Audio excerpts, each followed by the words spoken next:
So our plan is, the plan moving forward is we will run this a training module almost every day for a few days, for weeks if necessary, just to train everybody on basics of the hospital management of COVID-19. This is not to discuss the complicated patients that you have in the hospital, sick patients that you have, which you can continue to get help from Dr. Hengi and Dr. Giri with regards to those cases. But this is just to talk about the basic management of COVID. So with that, hope all of you can hear me clearly. With that, I will just continue, right? Okay, fine. First slide. Okay, so the way we classify COVID is based on these categories. Category 1 is asymptomatic. Category 2 is symptomatic with no pneumonias. The chest X-ray has got no pneumonia. The category 3 is symptomatic, but patient has got pneumonia in the chest X-rays. Category 4 is patient has pneumonia and but requires supplemental oxygen, be it nasal prong or face mask. Category 5 is those who are critically ill with multi-organ involvement. These are the patients hypotensive who are in ICU. We also can classify the same thing as category 1 to 3 is mild, and category 4 and 5 is severe as a group, as a class. So anybody requires oxygen automatically becomes severe COVID. So this is the data from our own database during the first surge. This one we have about almost 6,000 patients. So this gives you roughly an idea what kind of patients that you are going to see in your own group as the numbers increase. So 50% of the patients that we had in the country were actually stage 1. Additional 32% were in stage 2, and stage 3 was about 14%.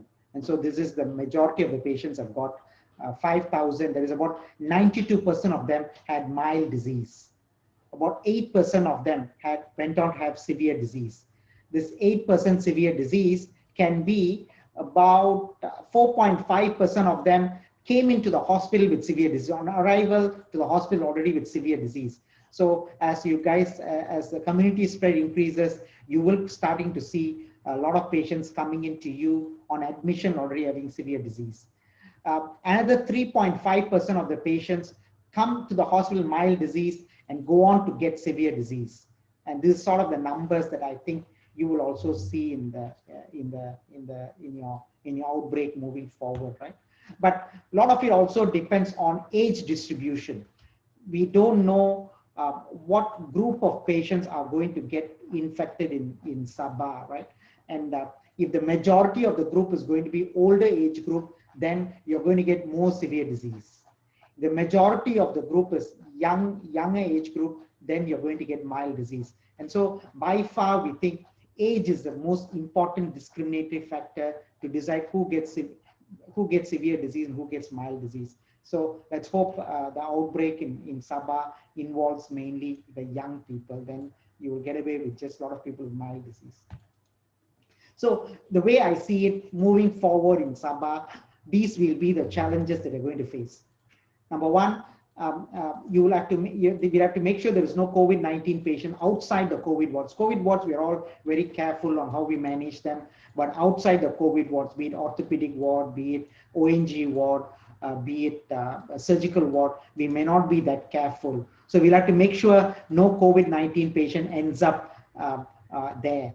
The other challenge will be we need to identify early deteriorations in COVID in patients of category 1 and 3. I showed you earlier, 3.5% of the patients come in to us well and then deteriorate to get COVID, severe COVID, because we don't want emergencies in our COVID wards. We want to do everything electively so that we don't put anybody at risk. And so we'll have to pick up these early deteriorations. And I think if you were to ask me one important topic that I want to target on is that is the one. The third challenge for us will be we need to make sure no healthcare worker gets infected with COVID in the line of work. There will be healthcare workers getting infected from the community, but we want to make sure we don't get it infected. So early in the outbreak, we thought most of the job will be inside COVID wards. But actually, a lot of the infections actually happen outside the COVID wards, and so we need to look out for it. And the last one is, as you guys see a huge increase in COVID cases, you will realize you'll be burning PPE very, very fast. And so you will also have to learn how to conserve PPE. These are I feel, the challenges that we have in COVID-19 moving forward, and I will just go through each one of them shortly. One is, of course, first step is about making sure there's no COVID-19 patient outside the COVID wards. And for that, you will have to learn to pick up, identify a COVID-19 patients. Currently, this is what we think COVID-19 patients present with. It is fever, chills, cough, shortness of breath or difficulty in breathing, fatigue, muscle or body aches, headache, new loss of taste or smell, sore throat, congestion or running nose, nausea, vomiting, and diarrhea. And as you can see, it covers quite a group. Initially, when we first started our COVID work, we thought everybody will be respiratory symptoms is what's going to matter. So, but now we know it is beyond respiratory symptoms, beyond cough, shortness of breath, sore throat, and throat congestion and running nose. It is also body ache fatigues. People present as body ache and fatigues. Older people present to us with body ache and fatigue. And also we see nausea, vomiting, and GI symptoms. People can present with GI symptoms and have COVID. And this loss of taste and smell is quite unique. It is sudden onset and it is total. The patients can't smell a thing.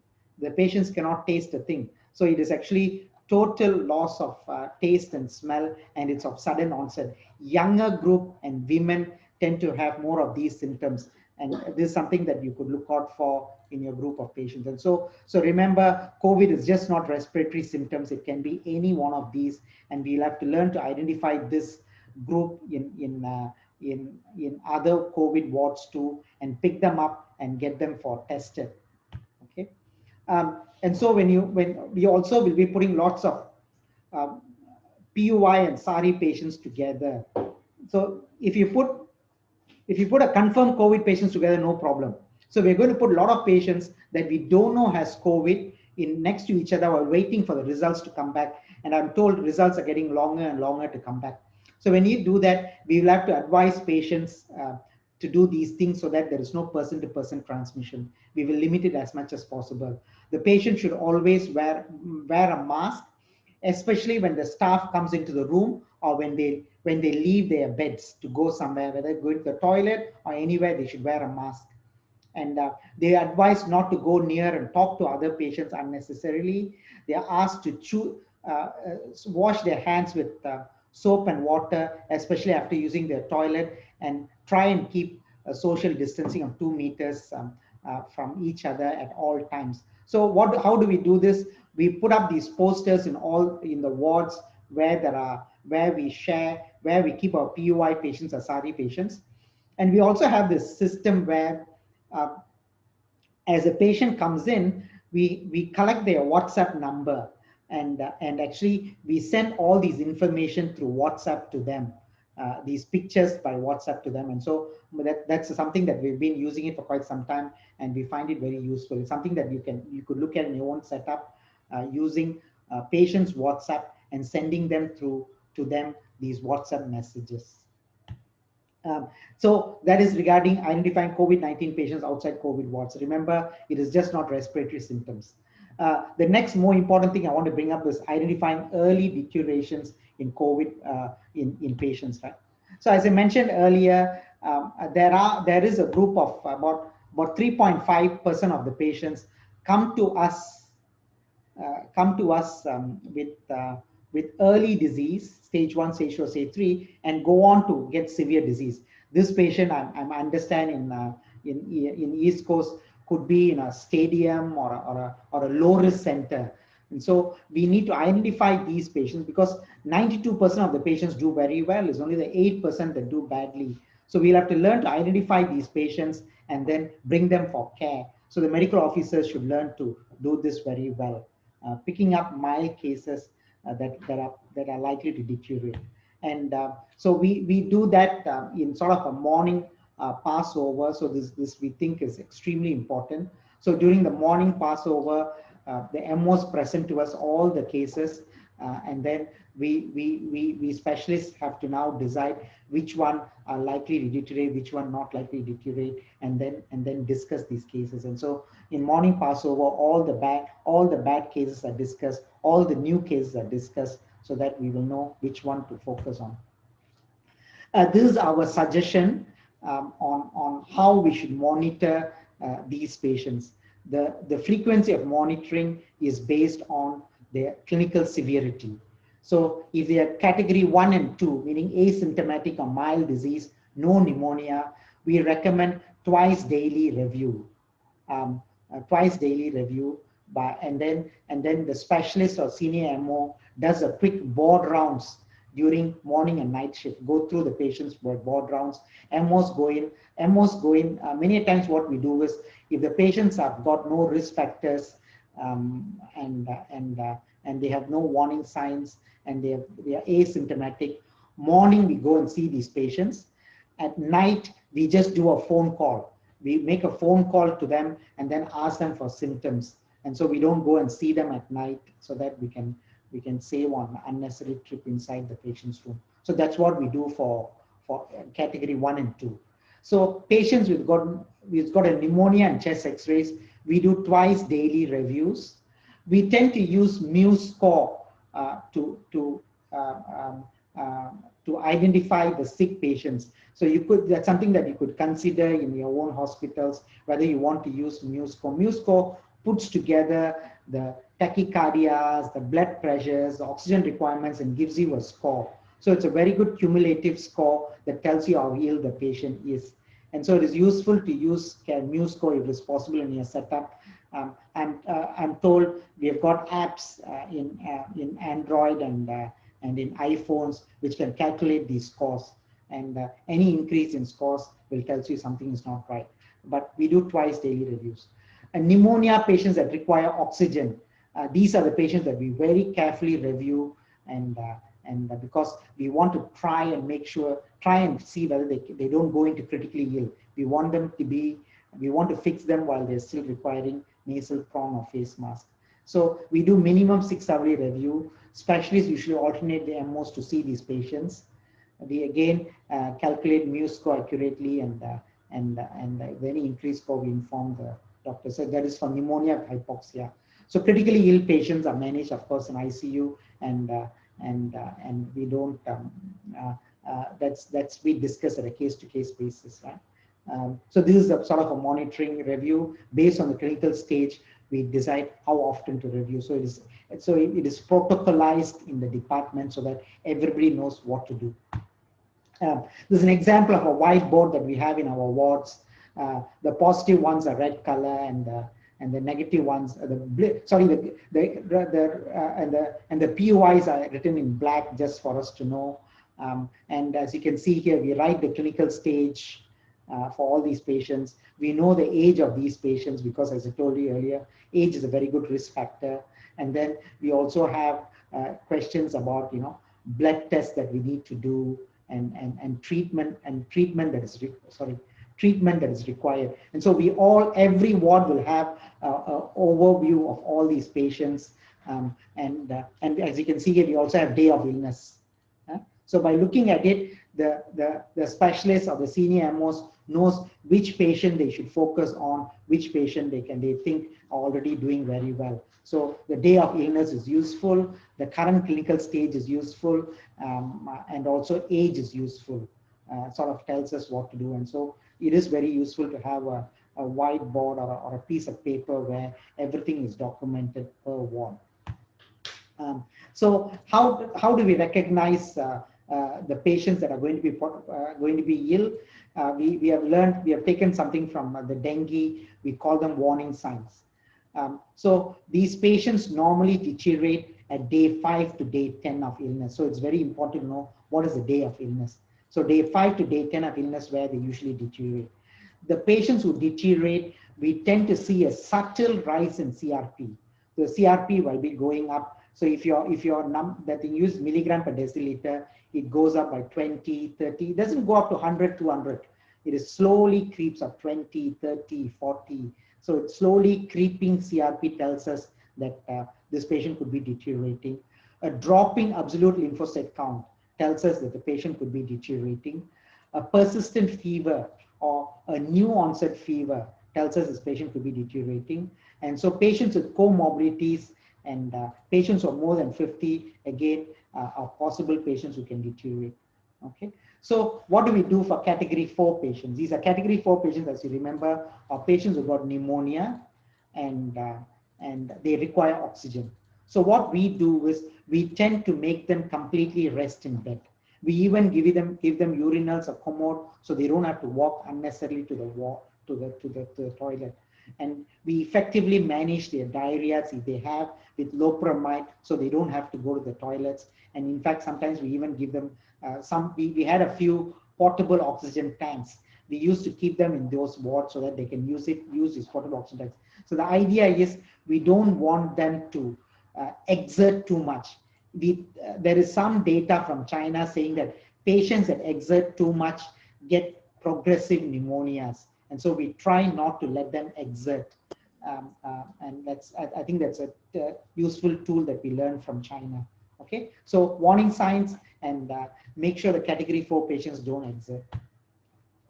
These are the risk factors. So these are the patients with risk factors that we need to look out for. Age more than 50, uncontrolled diabetes, hypertension, chronic heart disease, chronic kidney disease, chronic lung conditions, immunosuppressed, and obesity. And when we looked at our own data, these of COVID patients in multivariate analysis, age more than 50 and chronic kidney disease came out very significant as a predictor of going to severe disease. And so in Sabah, we will have to now start protecting all the dialysis centers. So dialysis centers should start creating very strict rules, because if chronic kidney disease patients deteriorate, they usually end up in ICU and use up the ICU beds. So chronic kidney disease, a very important predictor of going into severe disease, as important as age more than 50 years of age. So this is what we teach our MOs before they go in. So before you go into the ward, of course, you wear your proper PPE and all that. And so you have to check the temperature before going in, because as I mentioned earlier, persistent temperature is a warning sign.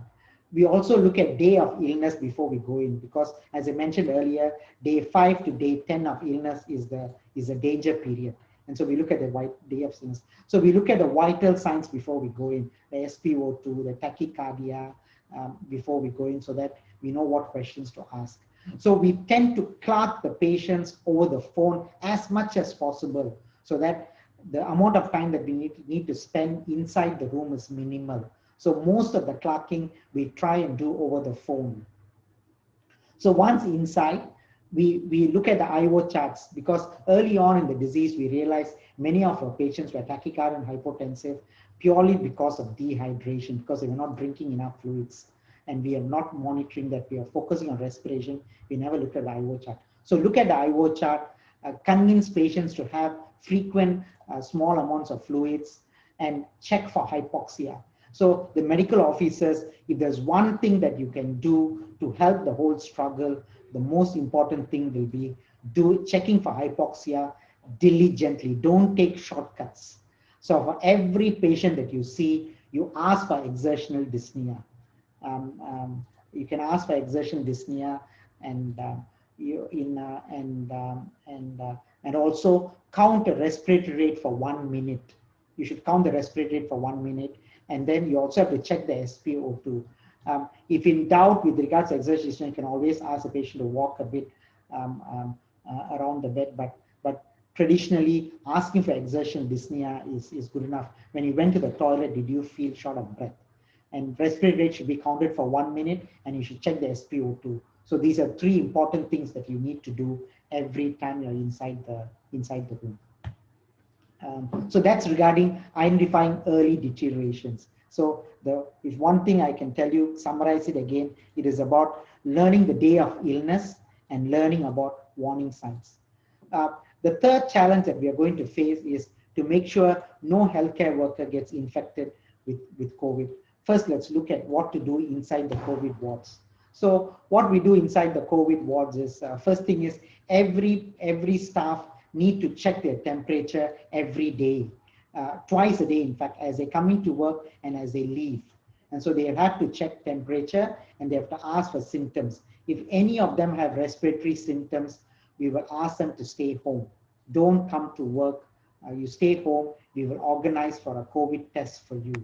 So anybody has got symptoms. And also we tell patients, tell the doctors and the staff, avoid getting infected in the community. So now it is easy now. We are now saying even the community wear masks. And so wear masks diligently in the community. Keep away from others and avoid mass gatherings or hanging out together. So staff working in COVID wards have got a responsibility not to get infected in the community, because if they get infected in the community, they will come in and infect others too. And so it is important that the staff take precautions to prevent themselves from getting infected in the community. The second thing that we do is we are very fussy about credentialing the staff on PPE. So all PPE, we have a formal credentialing process that is done by the infection control. So they will be taught how to use it, and then they have to do it in front of the infection control nurse until they are sure. And because in the peak of a COVID, we started opening wards every week. When we opened a ward, every time we open a new ward, our infection control nurse will be there for a week, checking how everybody wears a PPE. And so it's important that we should credential our staff for wearing PPE. And as I told you earlier, in Singapore, we use a modified early warning score. And so the modified early warning score, we have an online training module. If you guys want to use it, you can go to this website, tinyurl.com, Muse HSB01, and you can access the Muse training module there if you want to use Muse in your setup.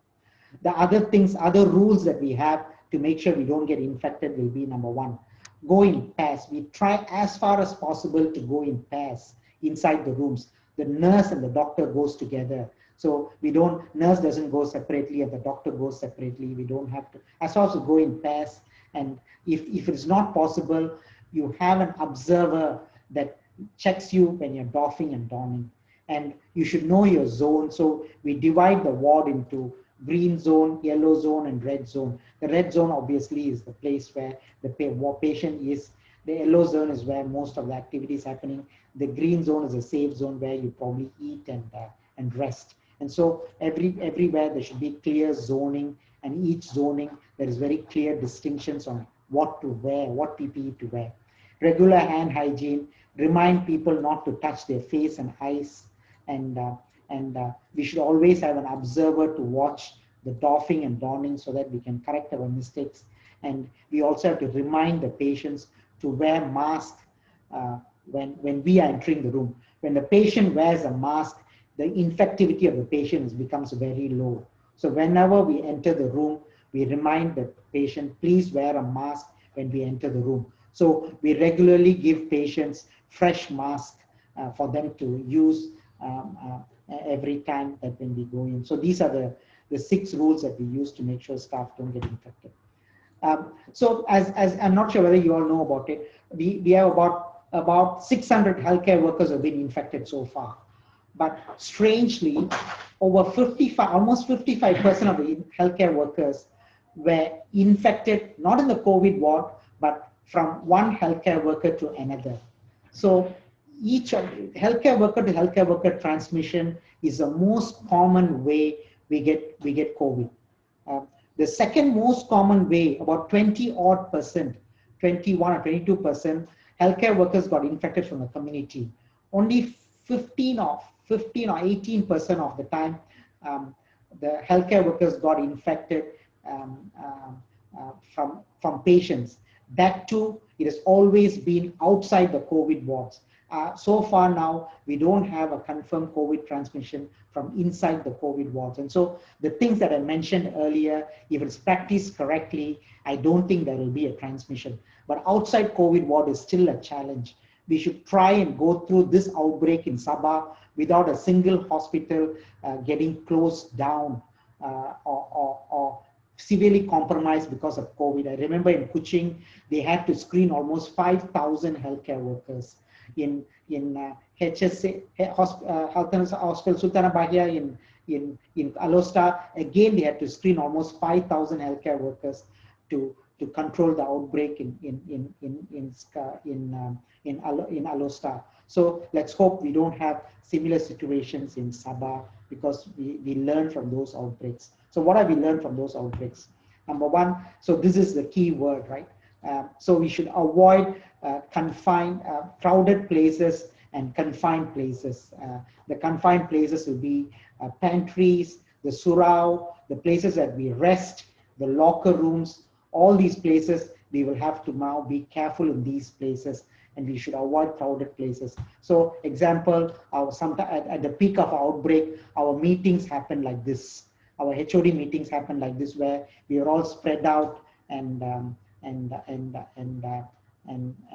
listen to short. That way our HOD meetings were very short, because all of us were having our feet were started aching.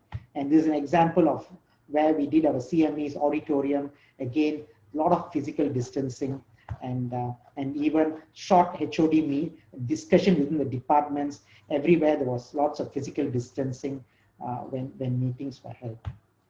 And there's an example of a pantry. Again, physical distancing was implemented in pantry. Pantry and dressing rooms are important places where COVID spreads, because at those places we don't wear masks.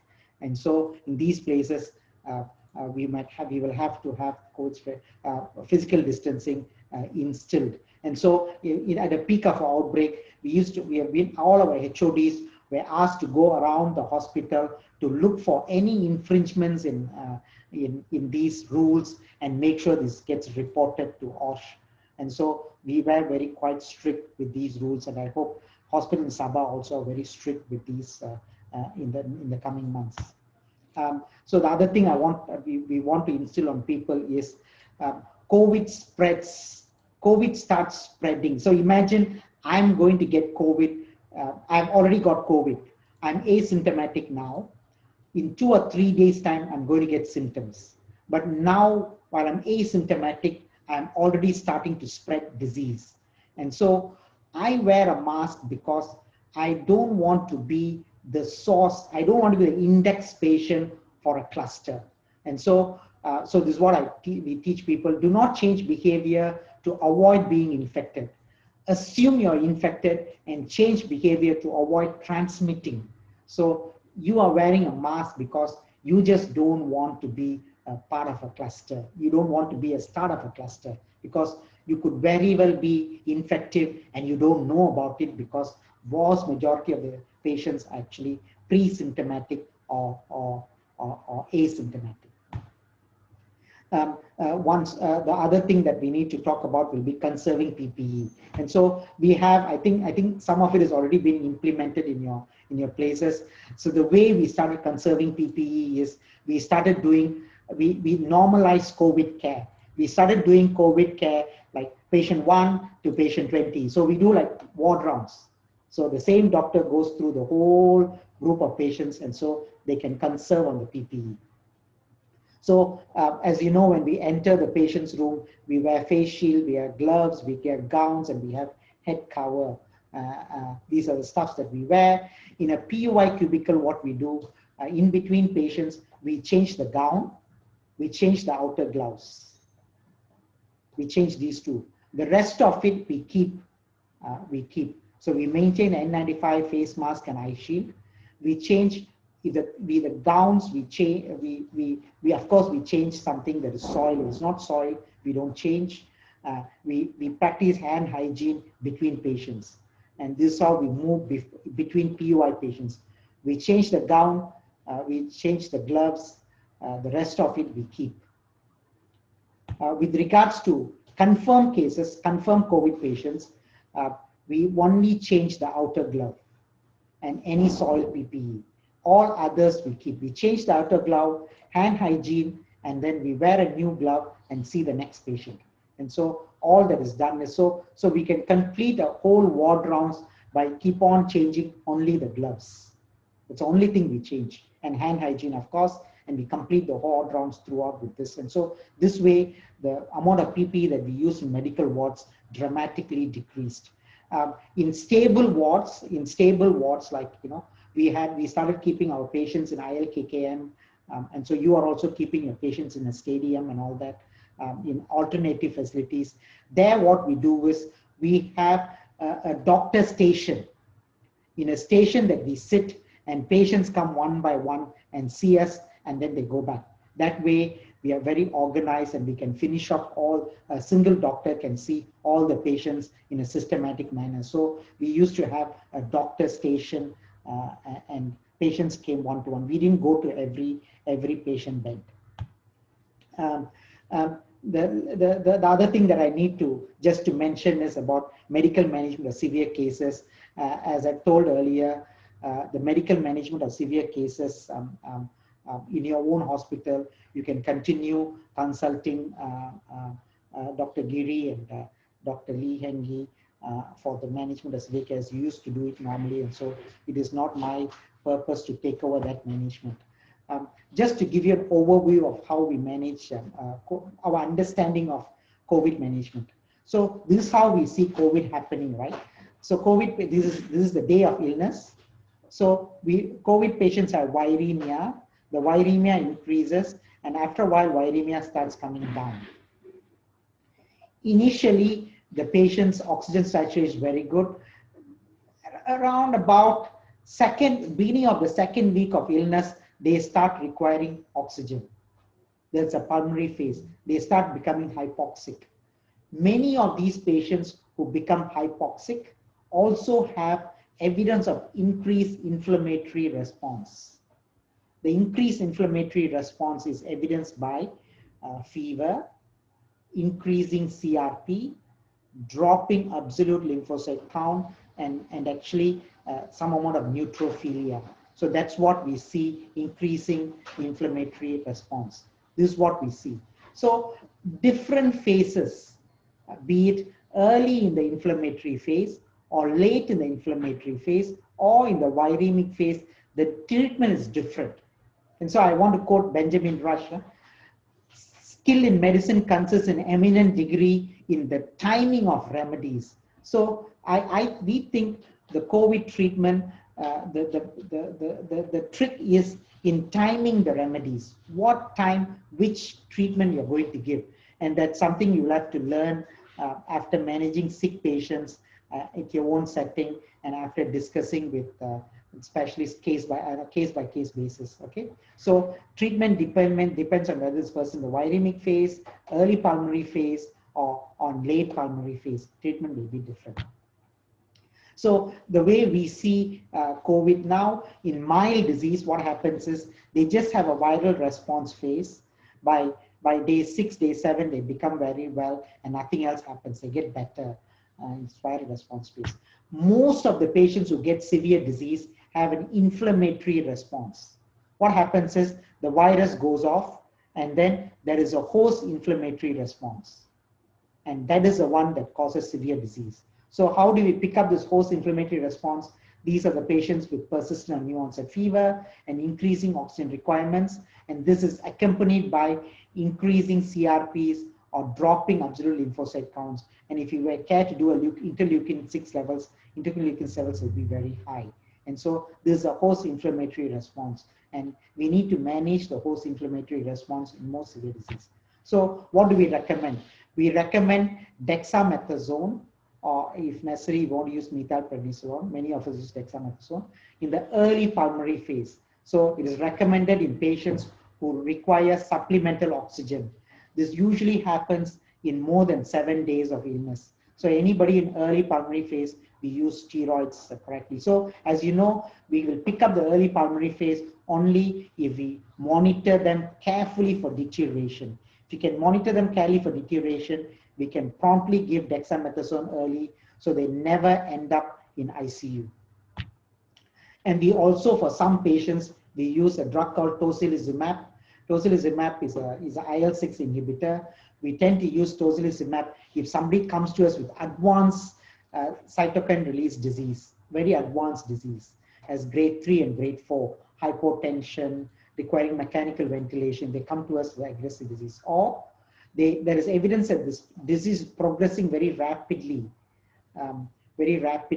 as evidenced by manifold increases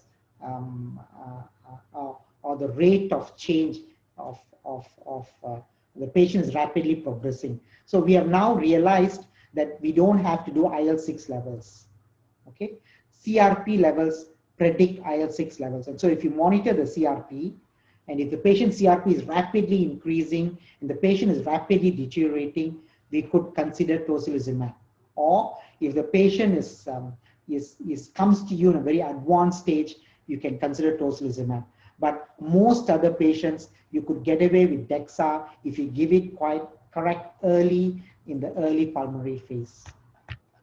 And there are some, so we don't have remdesivir, but we do have favipiravir. There are some studies in Russia, from China, and a new study from Japan showing that favipiravir has got some effect, modest benefit in COVID patients. And so we do use favipiravir in these patients. So this is our latest treatment guidelines. In category 1, we don't give any antivirals. Category 2, again, we don't give any antivirals, but we watch out for warning signs. If there's any warning signs, we tend to give, we treat them as category 4. Category 3, patients who already have opacity in the lung, pneumonia in the lung, we will treat them with antivirals if they are more than 50 years of old, if they're end-stage renal failure, because the risk of them progressing is very high. And we again look for warning signs in these patients. If anybody has warning signs, again, we'll treat them. And so, as you can see, the importance of warning signs. So warning signs are fever or persistent symptoms, increasing CRP, dropping absolute lymphocyte count, and also, of course, hypoxia. These are all the warning signs. In category 4 and category 5 patients who require oxygen, we use favipiravir, and we also use interferon. We tend to use interferon only in the first week of disease. The second week of disease, we're not sure whether it will exacerbate the illness, so we tend to use in the first week of disease. And in end-stage renal failure, obviously, we can't use favipiravir. The other modality of treatment that I need to talk about will be anticoagulation. And so any patient who requires supplemental oxygen,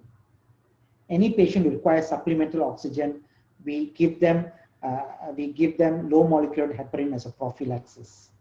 Okay, anybody who requires supplemental oxygen. Anybody in ICU who has suggestion of, we think they have PE. How do we think? We even think PE can be even suspected sudden deterioration, oxygenation, or hemodynamic instability, or if you do an echo and you find acute cor pulmonale, we give them treatment doses anticoagulation. You will realize in some of your sick patients, they easily clot. They clot in their CVVH, they clot in the hemodialysis machine or SLED machine. If we see such clotting, again, we'll give them full dose anticoagulation. Those in between, all ICU patients, we tend to use high dose prophylactic anticoagulation. The high dose is BD dose of Clexane, for example. So we use high dose anticoagulation. So 3 types of anticoagulation that we use: the normal dose prophylaxis, the high dose anticoagulation that is 2 hourly, and treatment dose, VTE treatment dose of Clexane. That's all with regards to treatment. I just want to stop before stopping. I just want to show you some useful extras that we used to do in our hospitals. Initially, we had a lot of patients because we had lots of travelers coming back. As you know, our initial outbreak was from Huda Holdings group, and so we had a lot of fussy patients were quite fussy because we are just putting them in the room. And so what we do is we send them orientation package for patients. And so again, through WhatsApp, we send them standard messages.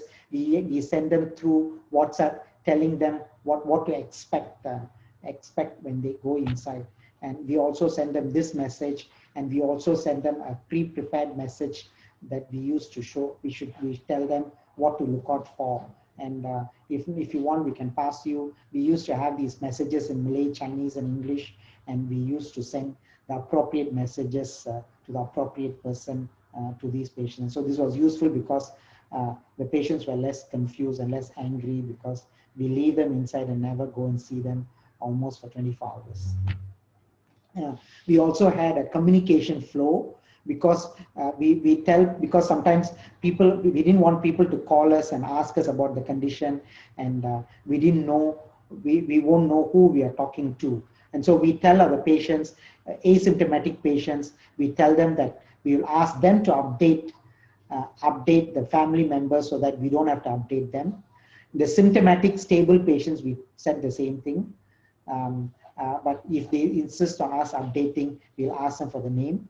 For unstable patients, we will ask them for a phone number of a contact person who we can call regularly to update the unstable patient. And so we used to get their phone numbers early. So you should have this communication flow for patients, so that we can communicate to the appropriate people. We also had some issues with regards to some of the photos and patient's name leaking out and creating trouble for us.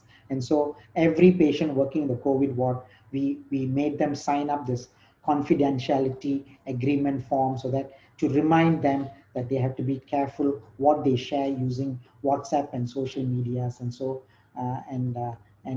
this was sent to them as a reminder, and all of them have been asked to sign this.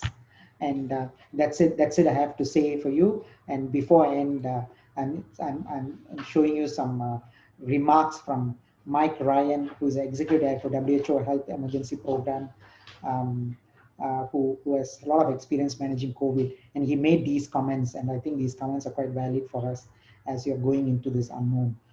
He said, learning from the Ebola outbreaks, he learned that we have to be fast, have no regrets. You must be the first mover. The virus always gets you if you don't move quickly. If you need to be right before you move, you'll never win.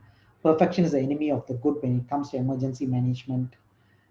Speed trumps perfection. The problem with the society at the moment, everyone is afraid of the consequence of error. The greatest error is not to move, to be paralyzed by the fear of failure. Thank you. That's all I have for this, and I can open up for questions if you have any, and comments or questions.